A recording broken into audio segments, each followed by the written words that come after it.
여러분 안녕하십니까? 이어서 광주 MBC 뉴스데스크입니다.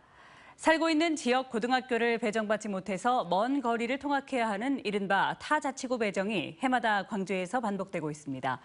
도시는 외곽으로 확장하는 반면 대부분의 학교가 구도심에 위치해 있어서 발생하는 현상입니다. 이 문제를 해결하기 위해 교육당국이 고등학교 신설과 명진고 정상화 카드를 꺼내 들었습니다. 이재원 기자가 보도합니다. 광주 광산구의 한 중학교. 인근에 고등학교가 있는데도 올해 졸업생 가운데 80%가 서구 지역으로 배정됐습니다. 광산구 지역의 중학생이 4,000명이 넘지만 고등학교 정원은 3,000명도 되지 않기 때문입니다.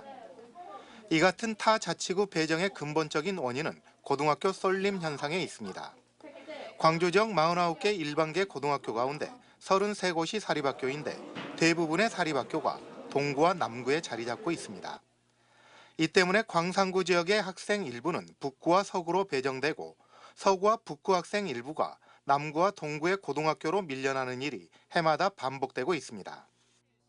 외곽 대금을 가지고 새로운 학교로 이사를 가야 되잖아요. 근데 이 동남구 쪽에 이 토지의 가격이 결코 광산구 지역보다 높질 않아요. 현실의 벽이 높은 사립학교 재배치 대신 교육청이 공립고등학교 신설과 명진고 정상화 카드를 꺼내들었습니다. 폐교된 하남초등학교 부지에 들어설 예정인 광산고등학교는 오는 2027년 18개 학급 규모로 개교할 예정입니다. 여기에 올해 신입생이 20명에 불과했던 명진고가 정상화되고 남녀공학으로 전환된다면 원거리 통학 문제에 숨통이 트일 것으로 교육청은 기대하고 있습니다. 만약에 7학급이 더 받는다 하면 20명씩만 잡아도 140명이 되기 때문에 광산고까지 개교가 되면 훨씬 더 수안치구에서 과밀학교는 또 원거리 배정이 많이 해소될 거로 생각이 됩니다. 명진고의 남녀공학 전환 문제는 검토위원회가 구성돼 관련 절차를 밟고 있고 광산고등학교는 내년 9월에 착공할 예정입니다. 교육청이 고민하는 두 개의 카드가 원거리 통학 문제의 해법이 될 수 있을지 주목됩니다. MBC 뉴스 이재원입니다.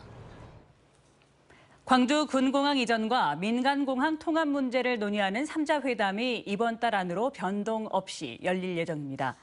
공직자들이 무안군을 찾아 군민을 직접 설득하던 절차를 멈추고 광주시장, 전남도지사, 무안군수가 만나는 3자 회담을 준비 중인 광주시는 이번 달 중으로 계획된 3자 회담은 변함없다며 실무 협의가 잘 추진되고 있다고 밝혔습니다.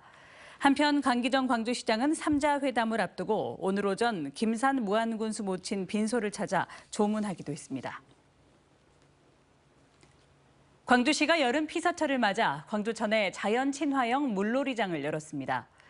광주 동구 용산동 광주천변에 길이 60m, 폭 25m로 조성된 물놀이장은 다음 달 31일까지 운영되며 매일 오전 10시부터 오후 5시까지 시민 누구나 무료로 이용할 수 있습니다. 광주시는 5.6km의 관로를 통해 주암호에 깨끗한 원수를 끌어와 하루에 2만 8천 톤을 물놀이장에 공급하는 등 수질 관리에 힘쓰겠다고 밝혔습니다. 순천만과 맞닿은 순천시 동천하구의 인근 농경지를 습지로 다시 복원하는 사업이 본격적으로 시작됐습니다. 기후위기와 종소멸에 대응하고 미래 생태문화도시 완성을 위한 중요한 디딤돌이 될 것으로 보입니다. 보도에 김주희 기자입니다. 람사르 습지로 등록된 순천 동천하구입니다.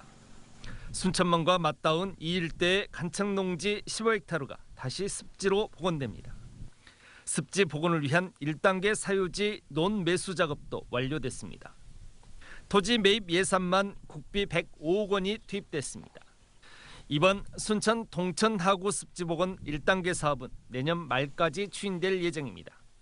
25년까지 순천 동천 하천 기본계획에 따라 사토를 제거하여 습지로 조성해 하천의 유수로 인한 자연재해 발생을 예방하고 멸종 위기종인 흑두루미 등의 서식지를 확대해 나갈 계획입니다. 시는 중장기적으로 동천하구 이번 농경지 15헥타르 면적을 포함해 모두 63헥타르 면적의 간척농지를 습지로 복원해 나갈 계획입니다. 시는 습지 복원이 동천의 홍수 예방과 수질 개선에 도움이 될 수 있을 것으로 전망하고 있습니다. 특히 관행적으로 이루어지고 있는 영농 활동으로 동천 하구를 넘어 순천만 습지로까지 연결되는 생태계의 훼손을 차단할 수 있는 의미 있는 과정이 될 것으로 기대하고 있습니다. 생물 다양성을 보존하고 멸종 위기종 조류 서식지 확대를 통한 원시적인 자연 생태의 보존을 강화하고 품격 높은 생태 관광 활성화로 자연과 인간의 공존을 통해 생태가 경제를 견인할 것으로 기대하고 있습니다. 순천만 천혜의 생태 가치를 도심 속으로까지 확장시켜 나가기 위해 동천하구의 간척농지를 다시 습지로 복원을 시도하고 있는 순천시. 기후 위기, 종소멸에 대응하고 순천시의 미래 생태 문화 도시의 완성을 위한 또 하나의 새로운 동력이 될 수 있을 것으로 보입니다. MBC 뉴스 김주입니다. 자동차 음주 운전도 위험하지만 바다 위에서의 음주 운항, 큰 피해로 이어질 수 있습니다. 조업에 나서는 어선과 레저 선박이 늘어나는 여름철을 맞아 해경이 음주 운항 집중 단속에 나섰습니다. 김규희 기자입니다. 선원 등 10여 명을 태우고 암초에 걸려 멈춰선 89톤급 어선. 구조에 나선 해경이 선장을 상대로 음주 측정한 결과 혈중 알코올 농도 0.075% 상태에서 운항한 사실이 확인됐습니다. 해양경찰관이 사이렌을 울리더니 깃발을 흔들며 인근 어선을 멈춰 세웁니다. 선장님, 여기 목포해경찰서 북한파출소입니다. 그 검문검사 좀 협조해 주십시오. 음주운항 사고가 느는 여름철을 맞아 해경이 18.5톤급 연안 구조정을 타고 단속에 나섰습니다. 해경은 먼저 안내방송을 통해 단속 사실을 고지하고 이 측정기를 활용해 음주 여부를 확인합니다. 삐 소리 날 때까지 길게 호흡 불어주십시오. 호흡. 네, 측정 중입니다. 네, 패스 나왔습니다. 1차 측정 시 음주가 감지되면 같은 기기에 불대를 끼우고 2차 측정을 거쳐 정확한 수치를 파악합니다. 이날 1시간가량 어선 4척을 단속한 결과 다행히 음주운항은 적발되지 않았습니다. 저 유상사고 진짜 또 해상사고는 더 위험하잖아요.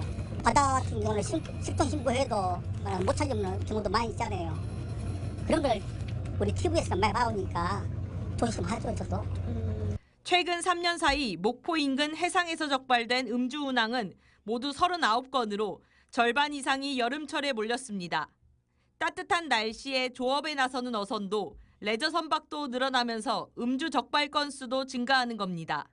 특히 음주운항으로 인한 충돌과 좌초 등 사고 4건은 모두 7월에서 9월 발생해 이 시기 각별한 주의가 필요합니다.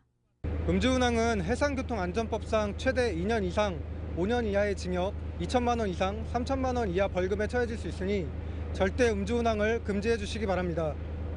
해경은 오는 8월까지 어선과 여객선, 화물선 등을 대상으로 매일 음주 단속을 실시할 계획입니다. MBC 뉴스 김규희입니다. 다음 달부터 광주의 모든 사회복지시설 종사자들에게 호봉제가 적용됩니다.